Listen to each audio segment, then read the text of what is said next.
The Saints came marching in and put a scare into Louisville before the top seed in the NCAA tournament prevailed 79-72. Ninth-seeded Siena overcame a 12-point deficit in the second half and led by 4 with 7:20 to go. But the Cardinals rallied, led by Terrence Williams, who had 24 points and 15 rebounds. Louisville will play 12th-seeded Arizona in the Midwest Regional Friday. East Region top seed Pittsburgh moved on to the round of 16 for the 5th time in 8 years with an 84-76 win over Oklahoma State. Sam Young scored 32 points, one short of his career high. I kind of tried to piggyback off my last game, too, at the same time. I was in the zone, and I shot it well from 3 last game, and I wanted to come out and try to piggyback off that. And after I started hitting a couple of shots, everything just started opening up for me, so it just all came together. 6'7", 265-pound Panthers center DeJuan Blair added 10 points and 12 rebounds, some of them with defenders hanging all over him. Pitt will play Xavier Thursday. Nick Wise scored 21 points as Arizona beat Cleveland State 71-57.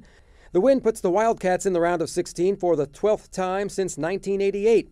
12th-seeded Arizona will be the lowest-seeded team still playing. Once you start playing the games, seeding, I think you can throw it out a lot of times because it really comes down to one-game seasons, who's playing well on that particular night. And for the 2 nights that we've played here, we've played pretty well. Big Ten Defensive Player of the Year Travis Walton turned offensive-minded Sunday. He scored a career-high 18 points, leading second-seed Michigan State to a 74-69 win over 10th-seed USC Sunday in the Midwest Regional. When some jump shots didn't fall, Walton said he took advice from teammate Colleen Lucas. When I missed a couple shots early, he came up to me and said, "Don't stop shooting the basketball, keep shooting." And I listened to him, and they fell through today. Michigan State moved on to the round of 16 for the 8th time in 12 years. The Spartans will play Kansas Friday. They'll have to contend with Jayhawks center Cole Aldrich, who had a triple-double with 13 points, 20 rebounds, and 10 block shots to lead defending champion Kansas past 11th-seeded Dayton 60-43. The 6'11" Aldrich fell one short of tying the NCAA tournament record for blocks set by Shaquille O'Neal 17 years ago. I just try to, help out these guys, if they get beat off the dribble or, if my guy catches in the post, I just try to block their shot. I've been trying to do that all year, and that's just part of my game. Freshman Kim English came off the bench to make 2 free throws with 5.5 seconds left as Missouri beat Marquette 83-79.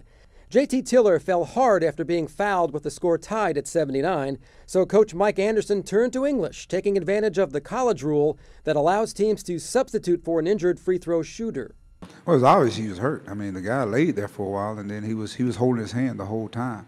And so you got to make a decision, whether you're going to leave him out there to shoot the free throws or, he's injured. And he was. I asked him personally, "Are you hurt?" He said, "Yeah, Coach, I'm hurt." Third-seeded Syracuse held off 6th-seeded Arizona State 78-67 in a South Regional game Sunday. Eric Devendorf scored 21 points. Andy Routens added 17 for the victorious Orange. Syracuse moves on to play potential Player of the Year Blake Griffin and second-seeded Oklahoma Friday. We're going to play the team that would have been the number 1 seed in this tournament if it wasn't for Griffin getting injured. If he hadn't got injured, they'd be the number 1 seed. So that's enough to worry about. Xavier pulled away from Wisconsin with a 13-4 run and went on to beat the Badgers 60-49. The Badgers only shot 29% and missed 17 out of 20 three-point tries. Steve Carmazin, The Associated Press.